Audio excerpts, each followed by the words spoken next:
Welcome back to the world according to Briggs, and today we're looking at 10 of the least explored places on Earth. You know, humans have been on this planet for a few years now.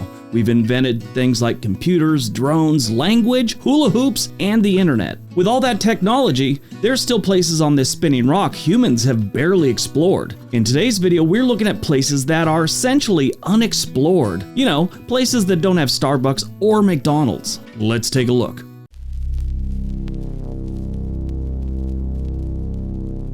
Number 10, the Mariana Trench. The Mariana Trench is pretty much the Grand Canyon of the ocean, except it's way deeper and, of course, it's filled with water. It's the deepest part of the world's ocean, and it's located in the western Pacific Ocean. This trench is like the Mount Everest of the ocean. At least the Mount Everest back in the 1950s, when hardly anyone had reached the summit. Now, so many people climb Mount Everest, there's a traffic jam. Technology's got so much better. I wouldn't say it's easy, but it's not as hard as it once was. But the Mariana Trench reaches about 36,000 feet in depth, about 11,000 meters, at its deepest point, known as Challenger Deep. Over the years, we've sent down all kinds of high-tech gadgets, robots, and even a few brave souls in submersibles to check out what's going on down there. Now, there was two notable manned missions down there. In 1960, a thing called the Tresty was sent down with two guys on it, and then James Cameron, the guy who did Titanic and Avatar, he did a solo dive in 2012. They've had a whole bunch of other robotic explorations, and they've revealed a surprisingly diverse ecosystem, or ecosystem, however you want to say it. It's kind of mind-blowing to think that there's so many wonderful life forms that can handle the intense pressure, cold, and darkness. Every time something or someone goes down there, it's like they're opening up a treasure chest of new information, helping us understand more about the Earth's mysterious deep sea environment.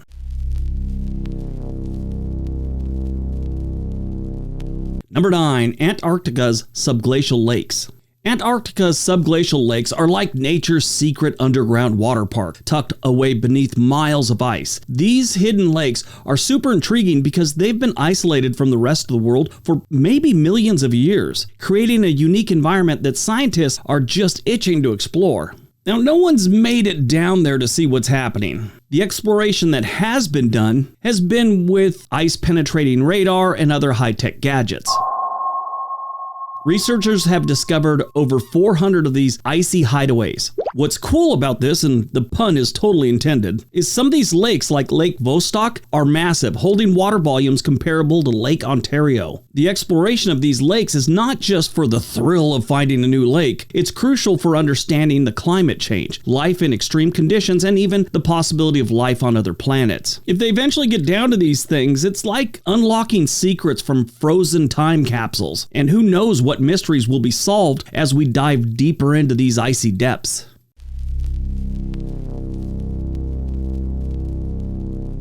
Number 8, the Namib Desert.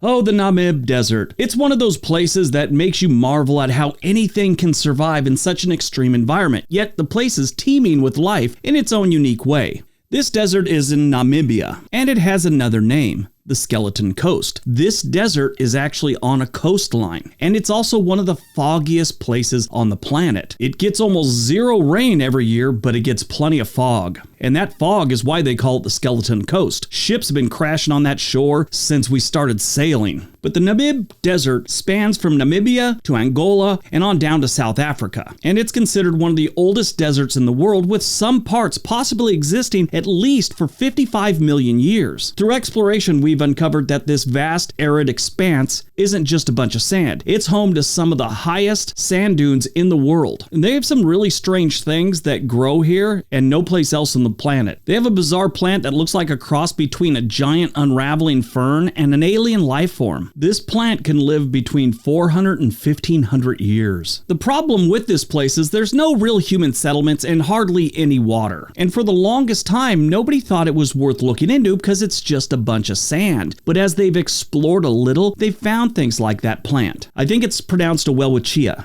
I think this is one they'll start exploring more and maybe even start drilling into the sand to see what's underneath there, because as technology and equipment gets better, this will become more of an option. Right now, it's too harsh of an environment to do much exploration. There is a really cool thing that's live streaming 24 hours a day on YouTube, and I'll leave a link for it. It's a watering hole in the Namib Desert. I will warn you though, once you start watching it, it gets a little addicting and you'll have it playing in the background more than you think is healthy.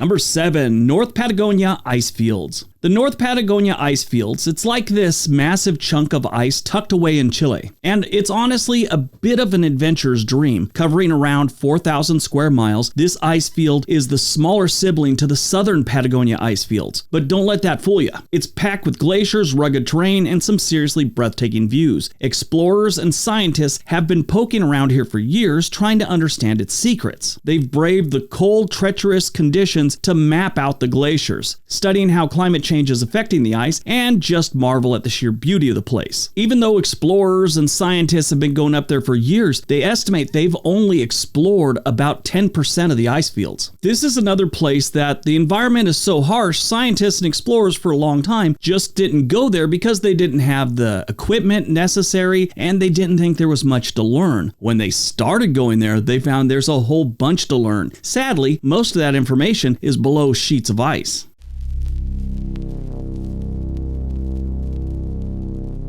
Number 6, the Amazon rainforest. The Amazon rainforest, often dubbed the lungs of the earth, is this vast sprawling oasis of biodiversity that overflows with life, mysteries, and the kind of greenery that makes you think of every adventure movie you've ever seen. It makes me think about a dozen or so documentaries I've watched. Through years of exploration, we've only begun to scratch the surface of what's in the Amazon. Scientists and adventurers have trekked through its dense underbrush, discovering thousands of plant species, wildlife that boggles the mind, and indigenous tribes whose way of life offers a glimpse into the different kinds of existence that we have on this planet. It's like every trip into the Amazon peels back a layer of the world's natural wonders, revealing secrets that have existed long before humans decided to take a peek, and before humans decided to start tearing down the rainforest. Whenever you bring up the Amazon rainforest being destroyed or deforestation or anything like that, someone always wants to bring up the fact that there's more trees in the Amazon now than there were in the 1980s. That is true, but it's misleading. 100 acres of ancient rainforest is not the same as 100 acres of saplings. It is great that they're replenishing the rainforest and putting those trees, but for them to get to where the old rainforest was, it's like 100 or 200 years down the road. Don't get me wrong, it's a step in the right direction, but not all rainforests were created equal. From the towering trees that form the canopy that actually blocks out the sky to its winding rivers, the Amazon is a testament to the wild, untamed beauty of our planet. Now, I've been in rainforests before in Central America, never been in the Amazon rainforest, but they always say it blocks out the light. There are parts of the rainforest, like especially if you get down into the valleys and stuff, where you have no idea if it's night or day without looking at your watch. Different groups have different numbers of how much the Amazon rainforest has been explored. Some say it's about 10%, others say it's about 25%. Either way, that's a lot of rainforest. We have no idea what's out there.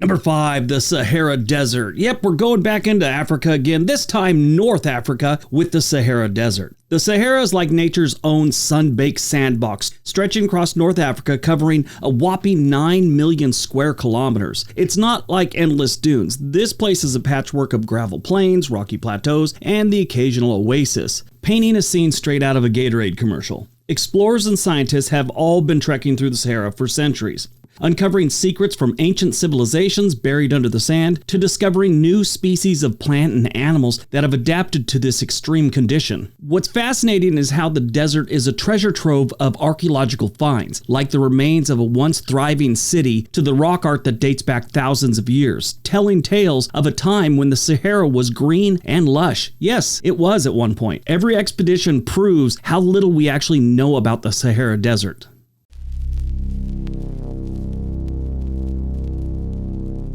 Number 4, the Star Mountains in Papua New Guinea. The Star Mountains are like the final boss level of a nature exploration game. These mountains are seriously rugged and veiled in mystery, and that's part of the problem with exploring this place. These mountains are tucked away in the western part of Papua New Guinea, and the range is a world-class maze of peaks, valleys, and dense rainforests that seem to stretch on forever. What's interesting about this place is how much remains largely unexplored thanks to the formidable terrain and remote location. However, the bits we've managed to check out have revealed incredible biodiversity, with new species popping up every now and then during expeditions. It's not just the plants and animals, it's the rich cultural heritage as well, with indigenous communities living much as they have for centuries. Every time they explore this area, they get a glimpse into what feels like an untouched world.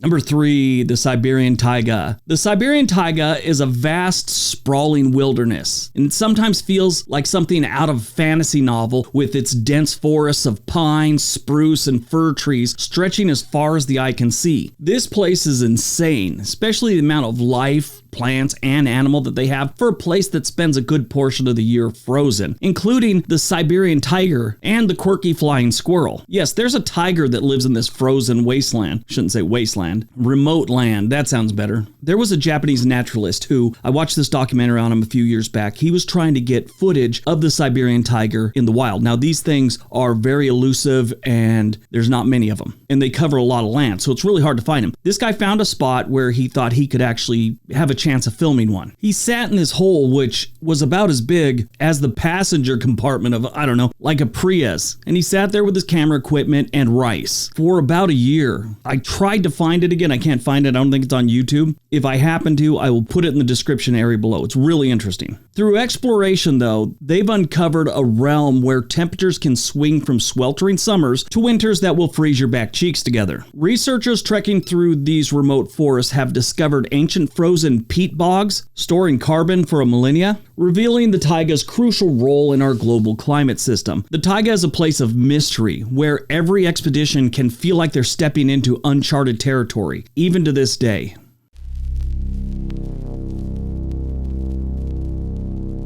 Number 2. The Yakatan cenotes, Mexico. The cenotes of the Yucatan Peninsula are natural sinkholes resulting from the collapse of limestone bedrock, exposing groundwater underneath. Many of these underwater caves are connected by an extensive yet largely unexplored cave system. They figure there's about 6,000. That's the estimate. If you look at Google Maps or something, there's only a couple hundred you could find. And of that, only about half of them or a quarter of them are worth visiting. Some of them you don't want to visit because the Mayans used to bury people there. I had a tour one time. Guy told us all about it. So there's bones down there. You'd be floating along because, people go in there and they're like scuba diving, find some bones. Always pleasant. Now, they're not totally sure how many of these are. They say around 6,000, and they're not sure what percentage is explored, but they figure it's less than 10%.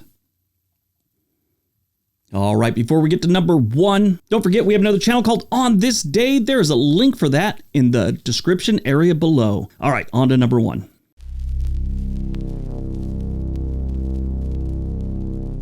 And number 1, North Sentinel Island. Location, Bay of Bengal, India. Now there's several islands in the Bay of Bengal. This one in particular, the North Sentinel Island, is home to the Sentinelese people. These are a pretty much uncontacted tribe. North Sentinel Island is one of the last places on Earth untouched by modern civilization. The island is heavily protected to preserve the way of life of its people and is off limits to outsiders. Now that doesn't mean people haven't tried to go there. One guy a few years back decided he was going to bring Christianity to the North Sentinelese people. They didn't want it, so they filled them full of arrows, sadly. Really tragic story. They've had a few other incidents where boats ran ashore on the reef around the island. There was one, I think it was the 1970s, where this cargo ship had said, hey, we're crashed on a reef and we could see these people on the shore on the island with arrows and spears building boats to come out and attack us. They eventually rescued the guys, but there's been a few incidents. Few fishermen have been killed by these people. Most of the contact, which has been very limited, like on the beach, and that's about it, was brief.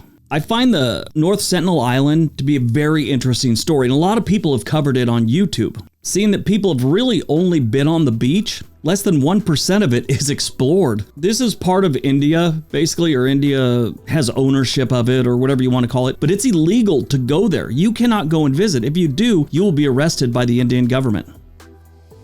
All right, that's today's video. Hope you guys enjoyed it. be nice to each other.